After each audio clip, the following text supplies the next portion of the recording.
यंदा वेळेच्या काही दिवस आधीच मान्सून हजेरी लावलेली आहे। वेळेआधी पाऊस आल्यामुळे अनेक शेतकऱ्यांना शेतीची मशागत करण्याकरता देखील वेळच मिळालेला नाहीये। वेळेच्या आधी पावसाळा सुरू झाला त्यामुळे शेतकऱ्यांची तारांबळ उडाली। या सगळ्याविषयी अधिक माहिती देत आहेत आमचे प्रतिनिधी बबू शेख।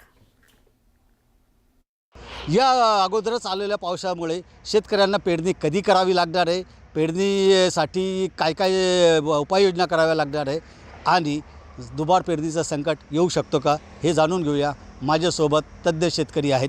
भाऊ, काय म्हणाल, यावर्षी हा जो पावसाचं वातावरण बदललेलं आहे आणि वेळापत्रकही थोडासा बदललेला दिसलो आहे, सारखा पाऊस होतो आहे, याचा परिणाम पेरणीवर कसा होणार आहे? आपल्याकडे नेहमी जो वळवाचा पाऊस सुरू होतो तो 25 मे नंतर चालू होतो आणि त्यापूर्वी आपण पूर्ण मे महिना हा नांगरणी म्हणजे शेतीची जी मशागत असते तिच्यासाठीच दिला जातो। परंतु यावर्षी उलटं झालं की 6 मेपासून जो पाऊस चालू झाला आजपर्यंत तो चालूच आहे आणि तो इथून पुढे किती दिवस चालेल याची शक्यता म्हणजे सांगता येत नाही। म्हणून आता एकतर शेतकऱ्यांना नांगरणी करण्याची वेळ मिळाली नाही, कारण कांदे लेट असल्यामुळं जवळजवळ 50 ते 60% लोकांच्या ह्या नांगरण्याच झाल्या नाही, म्हणजे कोणत्याही प्रकारची शेतामध्ये मशागत झाली नाही आणि आता इथून पुढे ती करायची म्हणजे अजून 8-15 दिवस तरी शेतं तयार होणार नाही। आणि जर समजा आता पेरणीयोग्य पाऊस झालेलाही तितकंच खरं असलं तरी पण या वातावरणाचा जर पुढं समजा इफेक्ट झाला आणि जर समजा मृग नक्षत्रामध्ये पाऊस नाही पडला तर मात्र मग त्यावेळेस शेतकऱ्यांना प्रॉब्लेम निर्माण होऊ शकतील, कारण जी केलेली पेरणी आहे ती वाया जाऊ शकते। म्हणून आता आमचं की आता तिथून पुढे शेती तयार करणंच मुश्किल झाली आम्हाला। नाही, पण आता एका प्रकारे यावर्षी जो आहे, दरवर्षी काय असतं का 7 जूनला पाऊस सुरू होतो, त्याच्यानंतर पेरणी सुरू होते, मात्र आता पेरणी योग्य पाऊस तर झालेला आहे। यावर्षी या पावसाचा फायदा होणार आहे का?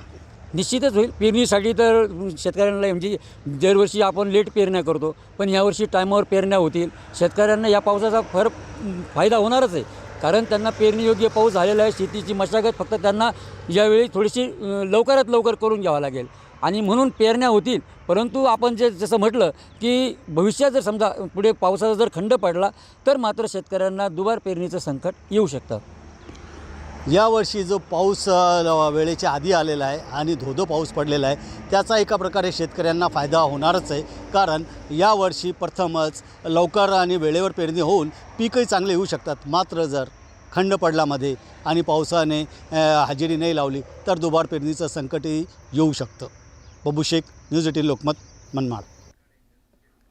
पुढच्या बातमीकडे वळूया। उत्तर पुणे जिल्ह्यामध्ये सुरू असलेल्या दमदार पावसामुळे परिसरातले सर्व ओढे नाले प्रवाहित झालेले आहेत। या पहिल्याच पावसात सगळे बंधारे तुडुंब भरलेले आहेत। बंधाऱ्यामधून पाणी ओसंडून वाहत आहे, तर अहिल्यानगर जिल्ह्यातील कर्जतमध्येही रात्रीपासूनच पावसाची संततधार सुरू आहे, त्यामुळे शहरातील अनेक भाग जलमय झालेले आहेत।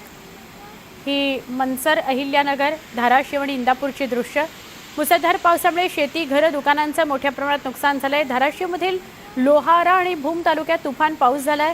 लोहारा तालुक्यातील अचलेर या शिवारात पाणी शिरले, शेती वाहून गेली आहे।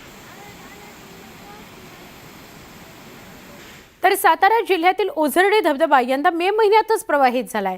साधारणपणे 400 फुटांवरून कोसळणाऱ्या या धबधब्याचं विहंगम दृश्य न्यूज 18 लोकमतच्या प्रेक्षकांकरता पहिली स्क्रीन। सातारा पाटण इथली ओझरडे धबधब्याची विहंगम दृश्य। फलटणमध्ये एकाच दिवसात झालेल्या पावसाने धुमाळवाडी तलाव ओव्हरफ्लो झालेला आहे। एवढा पाऊस कधी आयुष्यात पाहिला नाही अशी भीषणता गावकऱ्यांनी बोलून दाखवली। बीडमध्ये मुसळधार पाऊस कोसळतोय, त्यामुळे बिंदुसरा नदीला पूर आलाय। शहरातील दगडी पुलाच्या नळीमध्ये झाडं आणि कचरा अडकला, त्यामुळे पुलावरून पाणी वाहत आहे। तर सोलापूरच्या बार्शी तालुक्यातील भोगावती नदीच्या पाणी पातळीत मोठी वाढ झाली आहे। बार्शीत गेल्या 10 ते 12 दिवसांपासून मुसळधार पाऊस पडतोय, त्याचा हा परिपाक।